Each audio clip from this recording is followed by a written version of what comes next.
This week in my weekly teacher's class, we started out with a discussion on different ideas about our bodies and how the science behind human anatomy is not settled and is evolving. In that context, we talked about sequencing and the efficacy or lack thereof of sequencing that is based on body parts. We also talked about credit checks. I don't know about any of you. Have any of you yoga teachers out there ever been asked to have a credit check before you got a job teaching yoga? Well, someone in the group was. And lastly, we talked about a set of safety protocols that I've been using to help make my classes safer.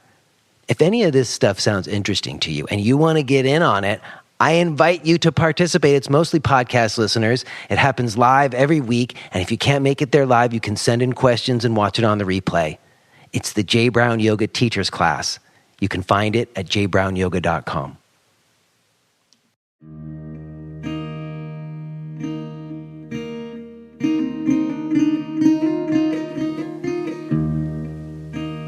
Okay, here we are.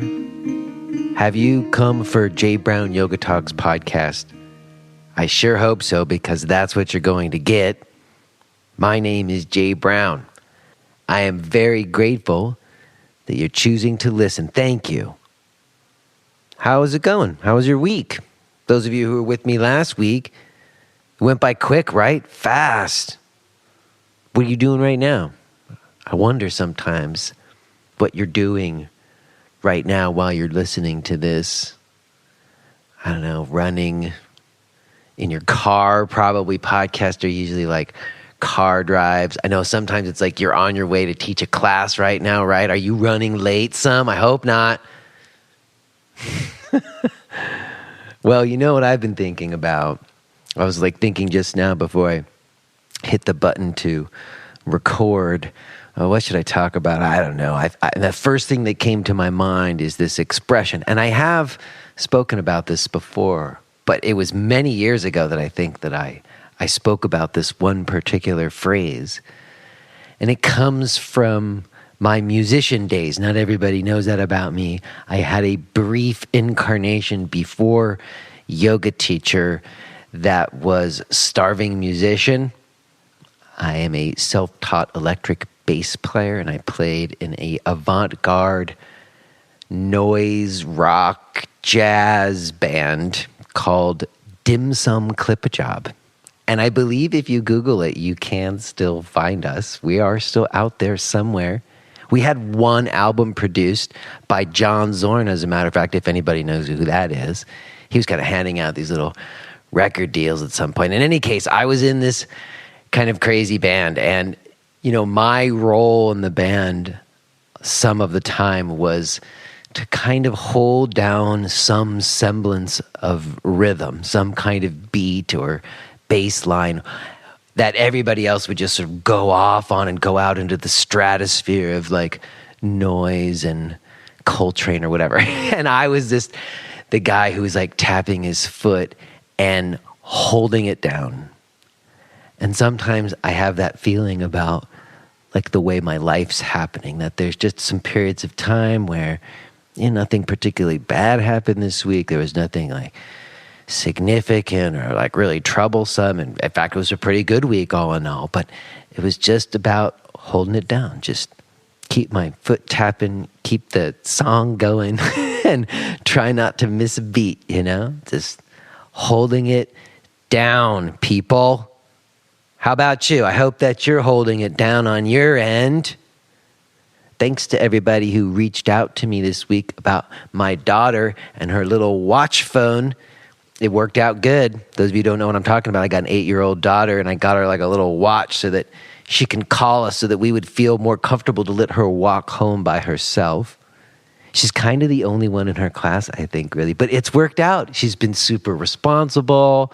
She like calls us when she's done school. There's a little check-in feature so we know she's got there. And she has really taken to it, like that she has responsibility. And she's, you know, rising to the occasion, which is nice to see. So for whatever that's worth, those of you who reached out to me about that, thank you. It's nice to feel the support of other parents and people going through the same kinds of things. As always, please feel welcome to reach out to me. I really do love hearing from you.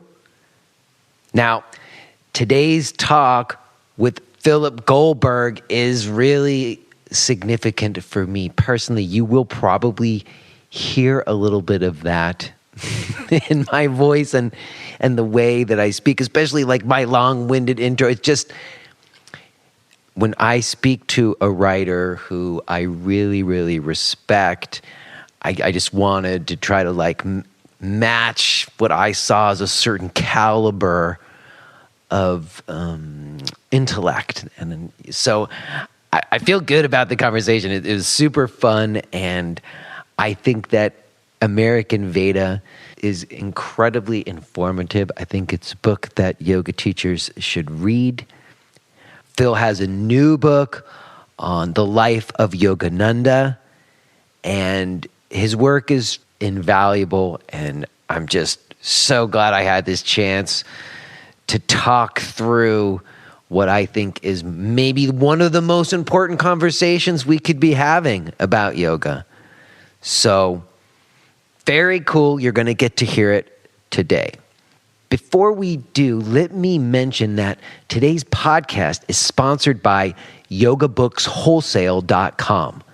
Ray Greenberg, the owner of Yoga Lifestyle, who I've been mentioning and was one of my earliest guests, started Yoga Books Wholesale so yogis would not have to support corporate giants to get their necessary educational materials. The result is a site where you get the best possible service, you get the best assortment and pricing on a teacher training quality selection of books. Both of the titles by today's guest, Philip Goldberg, American Veda, and The Real Life of Yogananda, are available there. So if you're inspired to find them after the talk, go to Yoga Books Wholesale to get what you need and support someone who's supporting this podcast and grassroots teachers around the world. At Yoga Books Wholesale, you will definitely find a warm welcome. It's like having family in the yoga book business. That is yogabookswholesale.com. This episode of Yoga Talks is also sponsored by Karmasoft. And Karmasoft is a company and a product that I know firsthand. It is a complete online yoga studio management solution. When I had my yoga center for 10 years, I used this software, and I can say unequivocally, in my opinion, it is far superior to Mind Body Online. If you or anyone you know is a yoga, Pilates, or fitness center owner, manager, or teacher, doing the work of scheduling your classes and doing the accounting and the reports, all that stuff can be made easier and more efficient by using Karmasoft. This is something that I have been saying for a long time, long before they were a sponsor. You can go back and listen to my episode with Rudy Senecal, the owner of Karmasoft. I really stand by what he's doing, and I can't recommend it enough. Check it out at karmasoftonline.com. Let me also quickly just mention a couple of dates. I'm going to be in Hamilton, New Jersey, September 15th. I'm going to be in Burlington, Vermont, September 22nd and 23rd. I'm going to be in Carlisle, Pennsylvania, September 29th and 30th. You can find out about those gigs and more. You can listen to the archives of this podcast and read my blog and find my online yoga video stuff. That's been really going good with the new studio and all. My weekly teachers class, my live stream subscription, my practice DVD downloads, and my online workshop, Gentle is the New Advanced. All of that stuff can be found at jbrownyoga.com. All right, y'all. That's that. I think we can just go ahead and get to it. I will touch base with you on the other side, as I like to do. But now, let's go ahead and listen to this talk that I had with Phil Goldberg.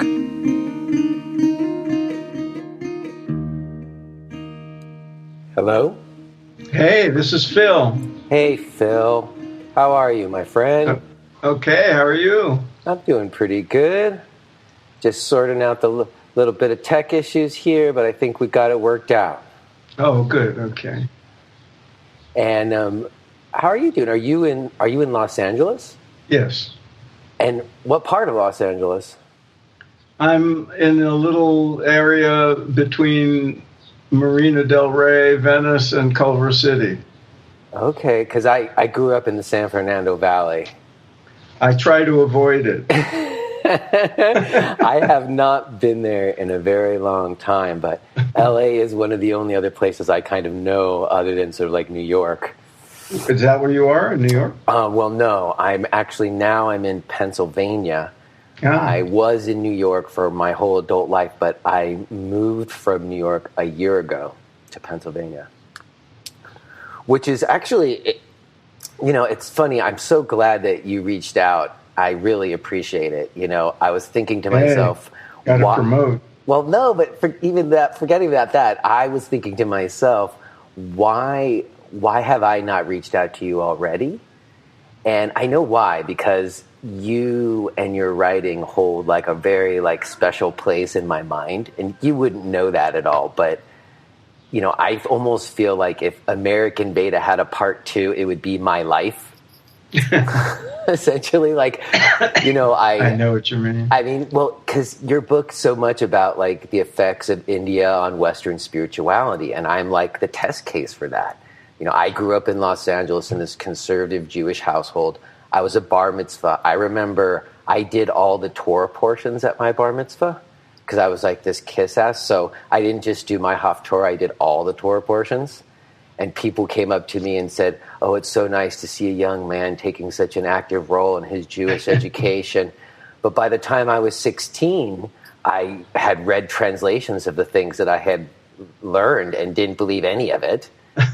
And then my mom passed away and I was lost, and yoga was like the way that I like saved my, you know what I mean? And when I came into it was 1992, it was New York City, and all my teachers had been to India and studied with the Indian gurus and hung with the American gurus. And I didn't know any of them. They were just the pictures on the altar. And, then I followed the trajectory. Then it hit big. I taught for 10 years. I owned a center in Williamsburg, Brooklyn for 10 years. I sold it a year ago. And everybody's wondering now, because it seems like the guru systems are like collapsing, if not already collapsed. Everybody's wondering what's coming next. My friend Theo Wildcroft's writing about post-lineage yoga. And so I'm talking about that. And for me, like, American Veda is like the primer on that conversation. So I'm right. So glad to talk to you. That's a long-winded way of saying thank you for this opportunity to talk to you. You're welcome, and I appreciate it very much. Your story is the sort of your generation's version of mine. Yeah. It's very similar. I was spared because my atheist parents didn't believe in bar mitzvahs, so I didn't have to go through that, but I had to unlearn other stuff like, religion is the opium of the people. So, but we ended up in a similar place, 20 some odd years later, and things changed. So you're right, in 5-10 years' time, I bet there would be an opportunity to sort of update American Veda and see what's happened. Well, I think the things that you were pointing to would like at the end of American Veda is sort of what I'm talking about, because there's just the internet happened and that's a whole thing. Yep. That changed everything. Right now, I make more money off live streaming in-person classes than I make off the in-person classes, which is crazy. No, it's not crazy, because I just traveled around a lot, promoting my new book, and you reach far more people sitting at home in your underwear on a podcast like yours than you do on running around giving talks. It's just a new world. Well, what I would also say is that for me, trying to figure out where we're going absolutely means figuring out how we got here. Yeah. And that's why, I've got, normally when I have one of these talks, I have like some bullet points and it's lots of bio points on some of, but for you, it's like a list of people and periods of time that I want to, and I want to talk about, Oh, good. Well, you're probably more up to date than I am now. Well, I guess before we really dive into all that though, and you just kind of said some of it, I'm curious, like I started by sharing why I care about this so much. And I'm curious, why do you care so much about this story about the yoga or the East coming to the West? Like, why have you spent so much time and energy in your life, like uncovering it and continuing to do so? Is this a question for now, or is this what you're going to ask me when we're on the air? Oh, we are. We're going. This is it. Oh, we are. This is the conversation. Oh, I thought this was preliminary. This is hysterical. I try just to jump into a conversation, so we're going. This is it. Okay, we're recording. We're in. We're going. This is it. Okay, it's not live. Podcast. Folks. It'll go out like in 3 to 5 weeks or something. But in a sense, we're talking now. Well, so yeah, fine. Is that okay with you? I didn't mean to like pull you a fast one on you or anything. No, when I do my podcast, we always chat first and then say, okay, now we're going, and we introduce the show. So thanks for letting me know. Okay, the answer to your question. Yeah. Do I call you Jay? Yes, that would be perfect. Okay. Back in let me. The big answer is, I think that the transmission of teachings from ancient India to the modern West is one of the most important developments in American culture, and certainly American spirituality in our history. I truly believe it's been transformative and will continue to be transformative, and there are a lot of data to support that view. That's why I set out to write American Veda. That's why I wrote The Life of Yogananda subsequently, because he was so important in that. This is just an ongoing fascination of mine. To go back in time to my personal story, when I came upon these teachings in the late 60s, they changed my life radically and on a sort of permanent way, in an ongoing way ever since. And over time, I saw that it wasn't just me and my sort of my baby boomer cohort counterculture types who were being transformed by yogic teachings. By the mid-'80s, I started to see that this is a bigger phenomenon than just us, that it was seeping into the fabric of American culture in very subtle ways. And so sometime in the mid-'80s, I proposed a book. I was already writing professionally. And so as a writer, who's interested in history, I had made these observations, gathered some material, and proposed a book. And I could not find a publisher in New York or in major publishing who saw what I saw. And so I tabled it. And it turned out to be one of the few times where you can honestly say you were ahead of your time. Mm-hmm. Usually you say I wonder if you could get it published today. I mean, that's a whole. You would probably issue. Just self-publish. That's a different issue. But then 20 years later, in the mid-2000s, or mid to late 2000s, the right confluence of circumstance came together with an editor at Random House and me, and the book got launched. And eventually, I set out and I did my research and I wrote it. And when I started researching it, I realized it's even bigger now than it was 20 years earlier when I first proposed the book. It is now the influence is so much stronger and so much more obvious and so much more widespread. And that continues to be the case. American Veda came out in 2010, and the progression of that same trend of these teachings finding different permutations and seeping into the culture in different ways, whether it's affecting a revival of Christian mysticism and Jewish mysticism, or it's affecting healthcare because now your healthcare provider recommends meditation and hatha yoga, and whether it's affecting psychology or the study of religion. You see the signs of it all over the place, and you also see new teachers emerging, Western teachers, not just as in the 60s and 70s, gurus from India, but the people they trained and the people trained by the people they trained, and more people stepping up to represent these teachings, and experts, scholars and others bringing out different aspects of the Vedic tradition, which is so enormously rich and varied. We still have a whole lot to discover. All this is still taking place, different aspects of yogic practice emerging. There are also things that I'm sure we'll talk about that are reasons to be concerned. But, that's what I saw, and I continue to maintain that this is a terribly important thing, and that's why I wrote about them to the point of what some people would call obsession. Well, I certainly appreciate that you've had that obsession, and I do share it some with you, because I agree. Like, I guess when you do have like a personal transformation with these ideas or teachings, and then you see it seeping in, everything you said seems to me to be entirely true, where you see how much things continue to just fan out and spread out.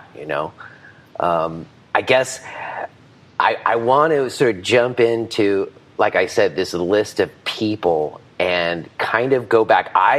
The people on the podcast so far, usually we get as far back as like maybe the early 60s.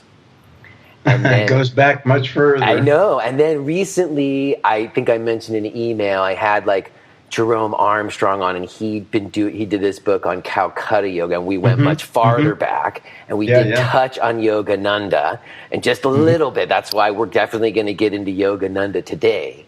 But I have some personal things that you wrote about in American Veda that I want to get to just a little bit first. Sure. One of those people is Blavatsky.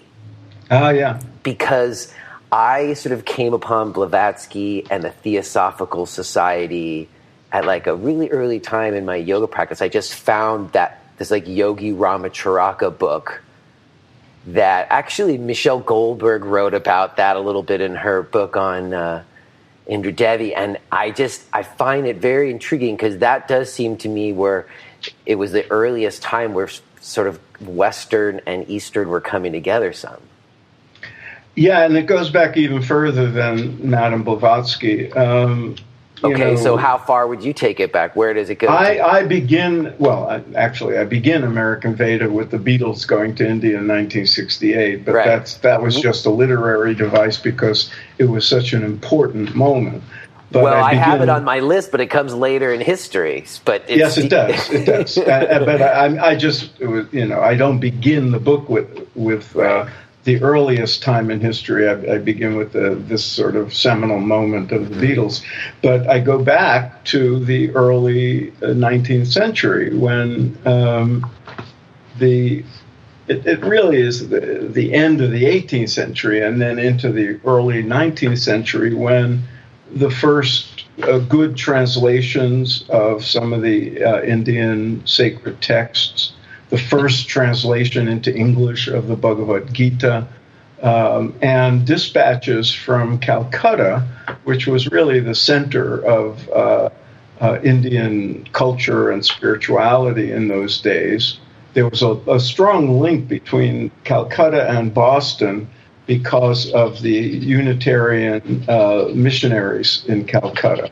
And some of those people saw great value in what they had learned about the Vedic tradition of knowledge, of Vedanta philosophy and yoga and all the rest of what we think of as Hinduism, or what they would have thought of then. And so there were journals and there were articles going back and forth. And one of the people who became enamored of these teachings from the East and started the Asia Society in Boston was Ralph Waldo Emerson's father, who was a minister. And so Emerson becomes really the founding father of this whole transmission, because he was such an important figure in American life. You know, probably the most important homegrown philosopher and thinker, certainly of the 19th century. So he grew up being exposed to the teachings of India and to Buddhism. And by the time he was a grown man and sort of declared his spiritual independence from the church and became a leading figure on the speaker circuit and in publishing, these ideas had infiltrated his thinking and his experience of the world, and they became part of the transmission from Emerson to the general public, and then to Henry David Thoreau, who wrote about being a yogi in Walden, and so on and so forth. So that was really the sort of early influence. And they, in turn, Emerson especially, in turn, influenced all the people in the late 19th century who came to be called the New Thought movement. And Madame Blavatsky was one of those people. She, of course, had her own influences, having come here from Russia. But by the time she was in New York and in the 1870s, she had formulated, and then with some help from other people she met, other people with these metaphysical interests, the Theosophical Society. And so that was a huge thing back then. It was probably the most influential of the New Thought movement offshoots back in the late 19th and early 20th century. And in fact, she and her colleagues in Theosophy had a huge impact on India, not just America. Well, I was just going to say that, I just did a whole round of talks with students of TKV Desikachar. And very often the conversation was around a little bit of like the J. Krishnamurti influence. Yes, and the Theosophists and Krishnamurti, well, they discovered Krishnamurti and made him what he was, made him famous. All that was centered around what's now Chennai, what was then Madras on the southeastern coast of India, and that's where Desikachar and his whole thing was centered. Mm-hmm. Well, it's interesting to me that we're talking about this part of it and the J. Krishnamurti influence, because when I hear J. Krishnamurti talk, he's not usually referencing what he's talking about as yoga. No. But it is like a non-dual yoga, but he doesn't call it that because I think I think there was another idea about what yoga was, like what Vivekananda was teaching, which was something sort of different, right? So it's almost interesting to me that he didn't call it yoga, but to me it seems like it was yoga. Well, he didn't call it Vedanta. He didn't call himself a guru. He didn't, he was trying to be an independent person because he was dissociating himself from all tradition and all those kind of labels. And because he had come to have a kind of iconoclastic view of these things after he broke with Theosophy, they were trying to hold him up as the new Messiah. Mm-hmm. And, he eventually tired of it and said, no, I'm not anybody's Messiah. I'm not a savior. Everybody has to take charge of their own spiritual life, their own inner life, and he had developed a kind of anti-guru and anti-religion or, anti-institutional attitude. Wow, okay, so then I guess my question then is, when you often hear people talk about yoga coming to the West, they talk about Vivekananda coming to, the World's Fair or whatever, and giving the big talk. And what he was teaching was different than what Krishnamurti was teaching, which is more what people think of when they think of like yoga and classical yoga. Well, if you look deeply at what Krishnamurti was saying, it's really Advaita Vedanta.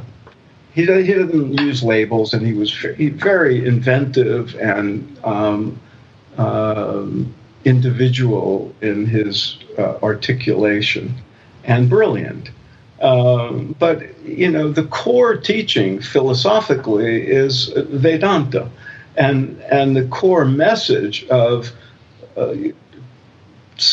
bringing the mind to silence and coming to know the true self and the union of the individual self with the universal self. That's pure yoga. That's right there, Patanjali. It's also pure Vedanta. And so in essence, the message was not that much different from Vivekananda. All the teachings, all the teachers who came here had their own individualized way of expressing things. They had their own lineages, they had their own backgrounds, they had their own favorite methods, their own methods of transmission, and so forth. They came at different times when the culture was different. So Vivekananda in the 1890s, if he had come and taught into the 1950s and 60s like Krishnamurti did, he might have expressed himself differently.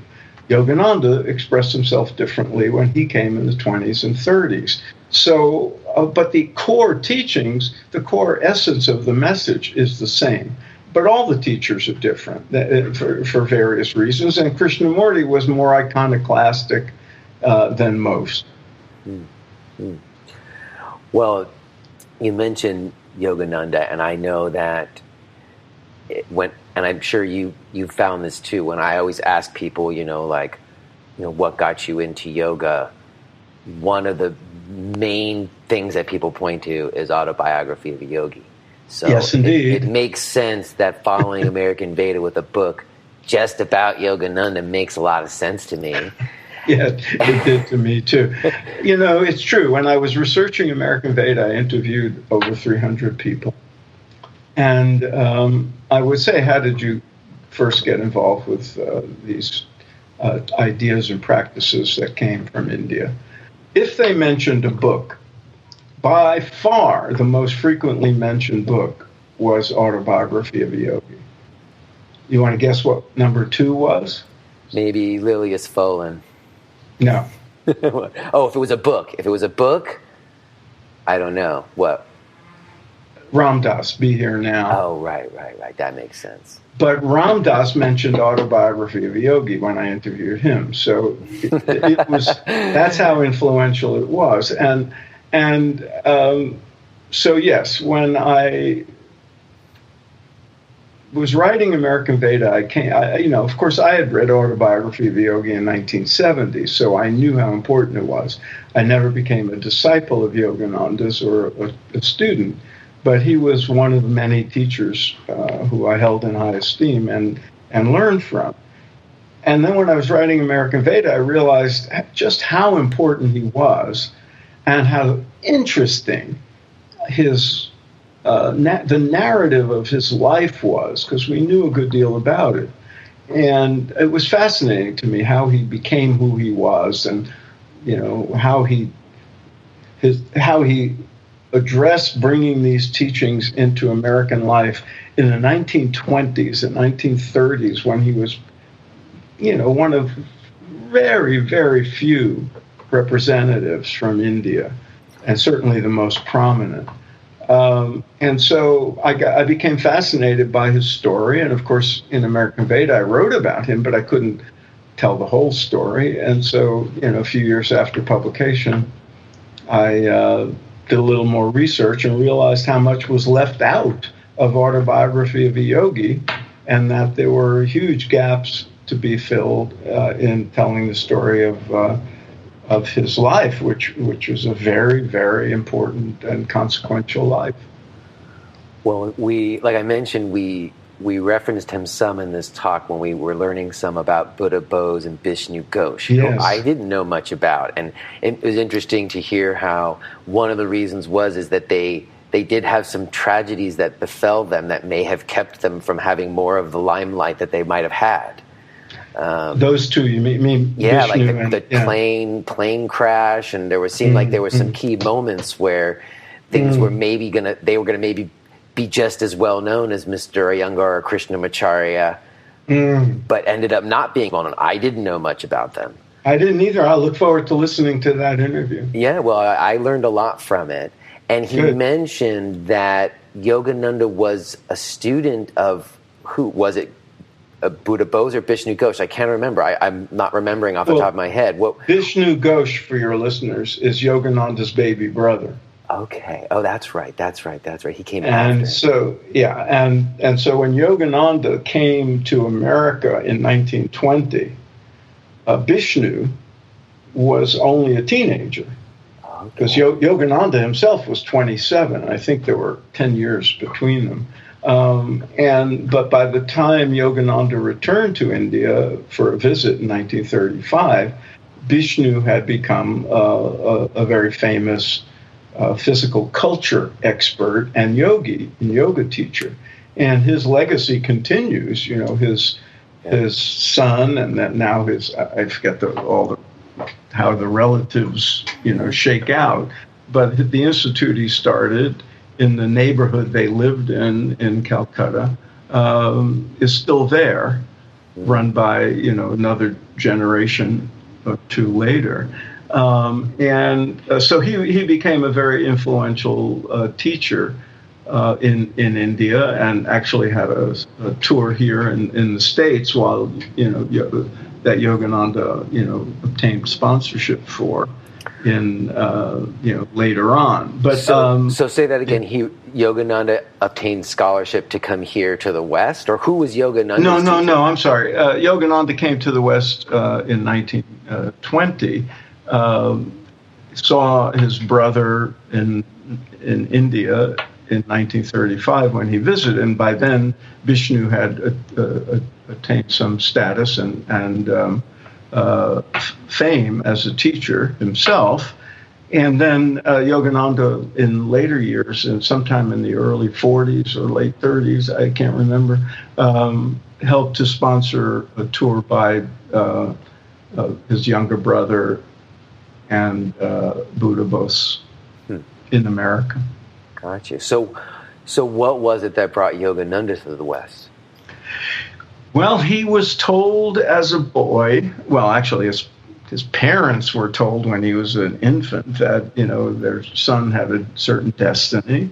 His guru, Sri Yukteswar, was told that he would have a disciple who he would train to bring these teachings of their lineage to the West.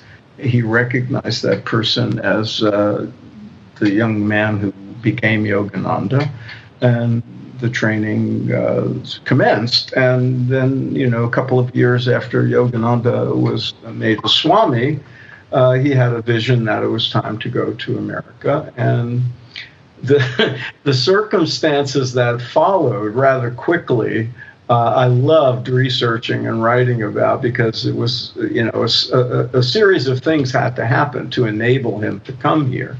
And there were some rather uncanny things that, people would chalk up to coincidence or perhaps exaggeration, or, divine destiny. One, you could choose your explanation, but a series of interesting things happened that enabled him to get on the ship that was already full and to have money for passage. And most important, an invitation to speak in Boston at a Congress of what was called Congress of Religious Liberals, put on by the Unitarians. And so the person who was going to represent India or Hinduism dropped out, and Yogananda was invited in his stead. And so there he was on a boat, the first boat to sail from India to America since before World War I. So it was a big deal. Wow. And That's all of it, crazy. how he got his passport and how he got the money, it's all very interesting. And of course, I tell it all in my book, but that's what brought him here. There was a certain destiny and inevitability to it, but then the circumstances had to fall in place. So we had a destination and, people hosting him and all the rest when he arrived. Well, I remember reading about when you wrote about Vivekananda and about how he needed to raise money, and that eventually they presented things to Westerners in a kind of different way, and sort of instructing them to not believe blindly in things and to exercise your own judgment, and sort of like the science of spirituality instead of religion. That's right. But it seemed like Yogananda was kind of very religious, or am I wrong? Well, that depends on how you define those terms.